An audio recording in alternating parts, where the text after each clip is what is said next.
Hello friends, today I want to show you how we can use Microsoft Excel to solve analysis of variance, ANOVA. First, we have to check that we have data analysis or not. First, from file, from data, you can see we don't have. So, from file, go to options, then from add-in, that's my analysis Toolpack. Its language, I think it's Ukraine or Russian, I don't know. Maybe in your Excel it's written such analysis Toolpack. Okay, select it, then press go, tick analysis Toolpack. Okay, now I have data analysis. Then click data analysis and I use ANOVA single factor. Select input range. That is the input range. Okay, it's column because I arrange it in a column, not row. Alpha, you can change it, but always use it 0.05, but you can change it. Okay, and our output, you can we get our result in a new worksheet or a new workbook. I choose new worksheet. Let us it should be ANOVA results. Okay,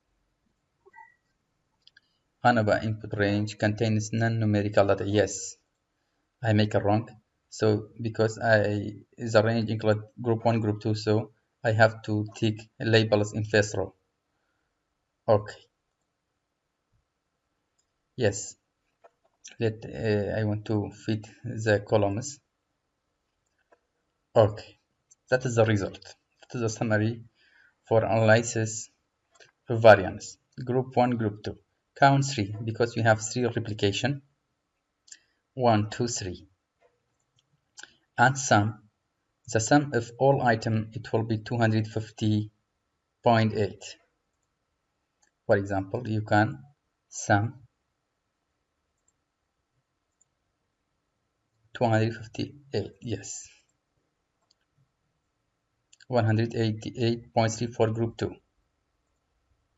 Yes. Average 250.8 divided by 3, it will be average. And variance. What is a variance? You can easily get in your Excel, just write variance, it's simple. So variance, and select the items or replications. Enter. You see, that's the variance, the same. Manually, that is the rule for variance. Variance equal to summation x minus x mean of each group square divided by number of replication minus 1. Replication is 3 minus 1. So you can easily did it by your hand. For example, it equals this one. Oh, first I have to find average. For example, this one, average equal to this one. Okay, then variance equal to this one minus mean square plus this one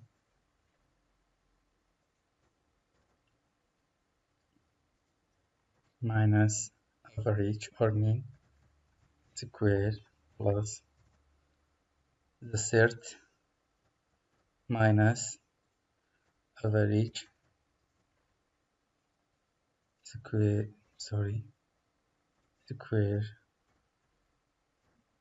divide 3 item or 3 replication, we have minus 1. Yes, get variance. That's variance. Now we understood how we get these numbers and source of variance. We have sum of squares between groups, sum of squares between groups and within groups. How we get this one? That is the sum of squares. It equal to number of replication minus x mean minus total mean. Let us solve it manually. Sum of squares. We need to average also. We need, also we have to find total average.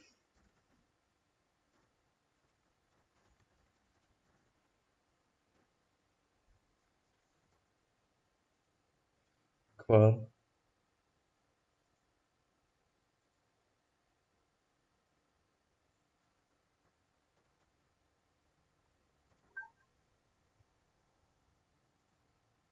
yes, that's the total average. So sum of square equal to SS equal to, that's the rule. We have 3 replication. Okay. Multiply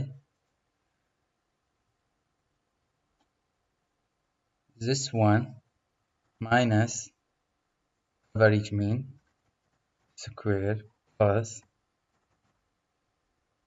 this one minus mean for phase group minus average mean or total mean,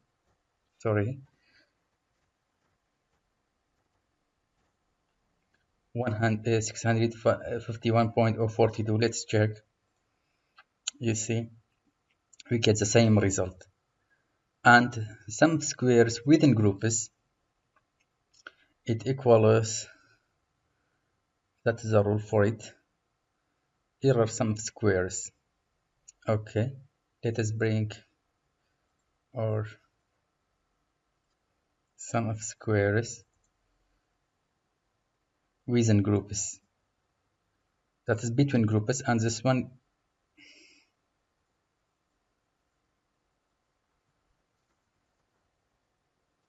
between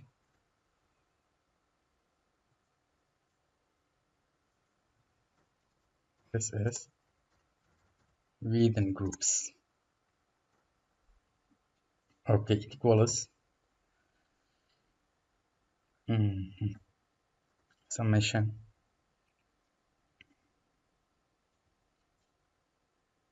this one minus average of the group square plus this one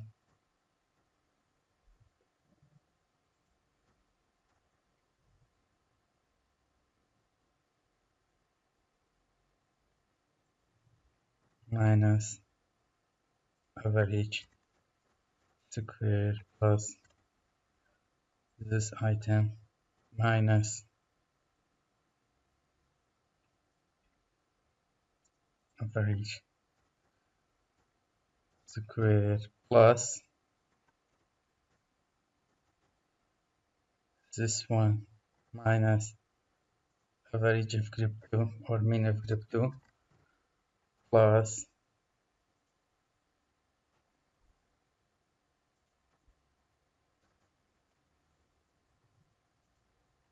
minus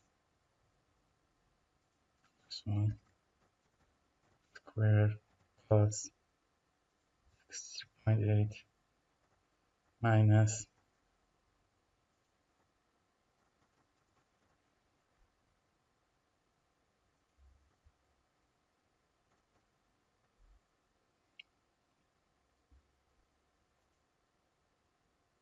okay. See, we get the same result, and total we just sum this two, it will be 689.1. What is the degree freedom? Degree freedom between groups, we have two group minus 1, it will be 1, and also we have 6 observation. 6 minus 2 and 2, we have two groups. 6 minus 2, it will be 4. The sum, it will be 5. Mean sum of squares, it equal to SS divided by degree freedom, it will be the same. and also 38.06 divided by 4, it will be 9.516. 651.04 divided by 9, it will be F ratio or feature ratio.